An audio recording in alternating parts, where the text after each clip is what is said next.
Hello guys, lumipat kami sa Island Line kaya dito na ang tambayan ko sa Central, Admiralty, Wanchay.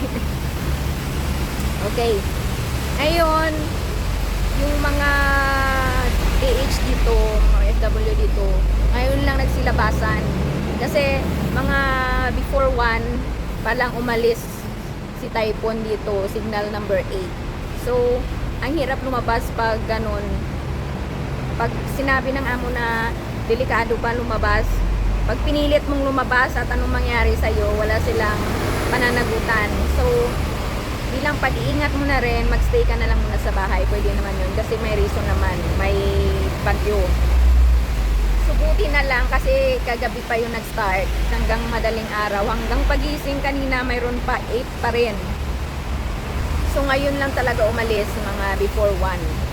So yung mga kunyan dito nagsiantayan na umalis na bago makababa kasi walang mga biyahe. Yun pala mag-start yung biyahe pag wala ng bagyo. So mabuti at umalis na talaga yung bagyo. Nakalabas na, nakapag-bus na nga ako pupunta dito sa Central. Kung sabihin sana ng amo namin na magtrabaho ka na lang, mag-overtime ka na lang, hindi mabuti. Pipiliin namin magstay sa loob ng bahay ng amo namin. Kaso, pwede kayo magstay doon sa, kung may room ka. Kung wala kang room, kung may room ka naman, kung may makulit ka naman na alaga, yung alaga ko panay ang hila sa akin na maglaro, panay ang punta sa akin. Hindi niya magets na day off ko, kaya kailangan ko talagang lumabas at hindi ako makapag-video call sa family ko. So, kailangan talaga namin lumabas dito pag linggo, kaya talagang gusto namin lumabas kahit na may bagyo. Buti na lang bumaba na yung bagyo. Basta T3 na, Typhoon 3, pwede nang lumabas. Pag T8, kung i-insist mo talaga pwede naman, pero delikado guys. So, please, magstay kayo sa loob ng bahay ng amo nyo, T8 pataas. So, yun yung ano dito pag may bagyo, yung sitwasyon namin. Ngayon, mansiganap kami ng lugar kasi umuulan pa rin, baka hanggang mamayang gabi na tong ulan. Pero at least, wala nang bagyo na T8, mas safe na kami. So, ngayon pa lang ako magla-lunch. Anong oras na to? Mag-alas 2 na. Ngayon pa lang ako magla-lunch. Kanina may free breakfast ako dun sa bahay ng amo. Kasi amo ko nung nagluto. Tumulong na ako nagugas. Kaninang umaga naman kasi gumawa na ako ng gawaing bahay pagkagising ko. So, okay lang yun. Then, hinintay ko na lang talaga na sabi ng amo ko, 12:40, aalis na daw yung bagyo. 12:30 pa lang bumaba na ako kasi may mall naman dun sa babaan namin. So, safe pa rin. So, yun. Pag umalis na kasi yung bagyo, hindi yan babalik. Siyempre dumaan na yun di ba? So, pwede ka nang lumabas. May biyahe na yan, pa-uwi. So, kung pipilitin mo talagang bumaba ng T8 at hindi mo pa alam kung anong oras yun mag-stop, wala talagang biyahe yan.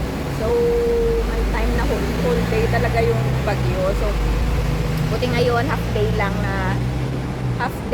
lang kami nagsay sa bahay. May half day pa kami na tira sa labas.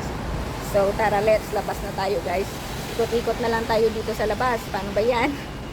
Half day na lang natira. Tingnan nyo, ang daming tao.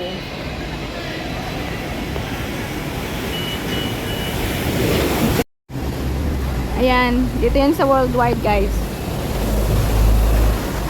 Tambayan ng mga Pilipino dito. Daming binibenta daming sale. Ayan.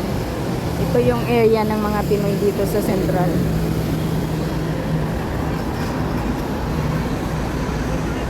Diyan sa taas, marami yung dyan mga tiyanggi-tiyanggi. Lahat na andyan sa taas ng Worldwide Plaza. Ayan. Punta tayo sa Punta tayo sa McDonald's. Gutom ako guys. Pa ako.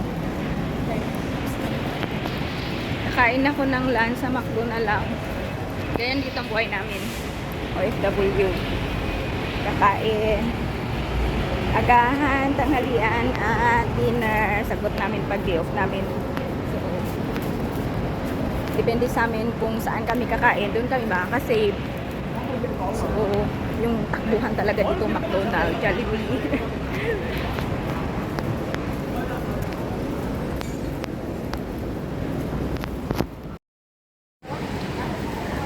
Dito banda sa likod, may McDo. So, okay dito kasi hindi masyadong matao. Ito.